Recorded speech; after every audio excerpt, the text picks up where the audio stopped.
बिस्मिल्लाहिर्रहमानिर्रहीम। अस्सलाम वालेकुम viewers, welcome to my channel easy food cooking secret. तो कैसे हैं आप सब? उम्मीद करती हूँ सब खैरियत से होंगे। तो आज मैं आप लोगों के लिए लेकर आई हूँ विंटर स्पेशल देसी मुर्ग की मज़ेदार सी यखनी।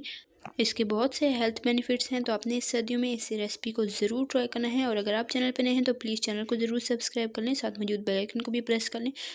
तो चलें इस रेसिपी को बनाना स्टार्ट करते हैं। बिस्मिल्लाहिर्रहमानिर्रहीम। तो सबसे पहले यहाँ पर मैंने लिया है देसी चिकन और इसे मैंने अच्छे से धो लिया है। और ये विद स्किन मैं लूँगी क्योंकि स्किन के साथ ही ये बहुत ही फ़ायदेमंद होती है। तो अक्सर लोग स्किन साफ़ करवा लेते हैं, तो आपने स्किन के साथ ही लेना है ताकि आपको इसके सारे हेल्थ बेनिफिट्स मिल सकें। तो ये देसी चिकन स्किन के साथ 3 पाव है। और यहाँ पर हम एक पतीला लेंगे और इसमें शामिल करेंगे 3 गिलास पानी के। और उसके बाद हम इसमें शामिल कर देंगे देसी चिकन और साथ ही मैं इसमें शामिल करूँगी पिसी हल्दी आधा चाय का चम्मच। और इसके साथ ही मैं इसमें शामिल करूँगी नमक आधा चाय का चम्मच। आप अपने जायके के हिसाब से कम या ज़्यादा ले सकते हैं। साथ ही मैंने एक दरमियानी साइज़ का प्याज रफली कट करके इसमें शामिल कर दिया है। और साथ ही लहसुन की जवें शामिल कर देंगे 3 अदद। ये देसी लहसुन है इसलिए मैं 3 जवें इस्तेमाल कर रही हूँ। और उसके साथ ही इसमें शामिल कर देंगे लहसुन का पेस्ट 1/4 चाय का चम्मच। और ये होममेड है, इसकी रेसिपी मैं अपने चैनल पर दे चुकी हूँ, अगर आपने नहीं देखी तो प्लीज़ ज़रूर देखिएगा।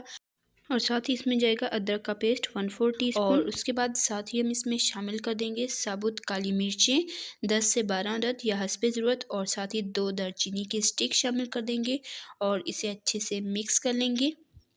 और उसके बाद उबाल आने का वेट करेंगे ढक कर। तो अब इसमें उबाल आ चुका है। अब इसे ढककर बिल्कुल लो फ्लेम पर 40 मिनट तक पकने देंगे या गोश्त गलने तक, जब तक कि गोश्त अच्छे से गल नहीं जाता। तो यखनी में अपने गोश्त को बहुत ही अच्छे से गलाना है ताकि इसका फ्लेवर बहुत ही अच्छे से यखनी में आ सके। तो मिलते हैं गोश्त गलने के बाद। और अगर आप चैनल पर नए हैं तो प्लीज़ चैनल को ज़रूर सब्सक्राइब कर लिया करें, साथ मौजूद बेल आइकन को भी प्रेस कर लिया करें ताकि हमारी हर नई आने वाली वीडियो का नोटिफिकेशन सबसे पहले आप तक पहुंच सके।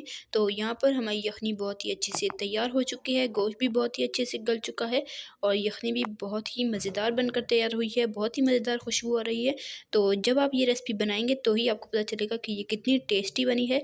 तो ये देखें गोश्त कितने अच्छे से गल चुका है कि हड्डियों से भी अलहदा हो रहा है। तो आपने भी इस तरीके से बहुत ही अच्छे से गोश्त को गला लेना है। तो चलिए अब इसे डिश आउट करते हैं और आपको दिखाते हैं फाइनल लुक। तो माशाल्लाह अल्हम्दुलिल्लाह हमारी मज़ेदार सी देसी मुर्ग की यखनी बनकर तैयार हो चुकी है, जो कि बच्चों, बड़ों, बुज़ुर्गों हर किसी को बहुत ही पसंद होती है और ये सर्दियों में बहुत ही टेस्टी लगती है। तो ऊपर से पिसी काली मिर्चें डालकर आप इसे सर्व करें, ये हेल्थ के लिए बहुत ही अच्छी होती है। नज़ले ज़ुकाम के लिए भी काली मिर्चें बहुत ही अच्छी होती हैं। तो देखा आपने कि कैसे हमारी झटपट मज़ेदार सी यखनी बनकर तैयार हो चुकी है। तो अगर आप चैनल पर हैं तो प्लीज़ चैनल को ज़रूर सब्सक्राइब कर लें, साथ मौजूद बेल आइकन को भी प्रेस कर लें ताकि आपको हमारी हर नई आने वाली वीडियो सबसे पहले मिल सके। और वीडियो पसंद आई है तो लाइक कर दें, शेयर कर दें अपने फ्रेंड एंड फैमिली मेम्बर्स के साथ। और कमेंट में अपनी राय का इजहार ज़रूर किया करें कि आपको मेरी रेसिपीज़ कैसी लगती हैं। तो आपने भी इस हेल्दी रेसिपी को ज़रूर ट्राई करना है। तो उम्मीद करती हूँ कि आपको मेरी आज की रेसिपी ज़रूर पसंद आई होगी। तो इंशाल्लाह फिर मिलेंगे नेक्स्ट रेसिपी में, तब तक के लिए अल्लाह हाफ़िज़। अपना रखिएगा बहुत सारा ख्याल, दुआ में याद रखिएगा।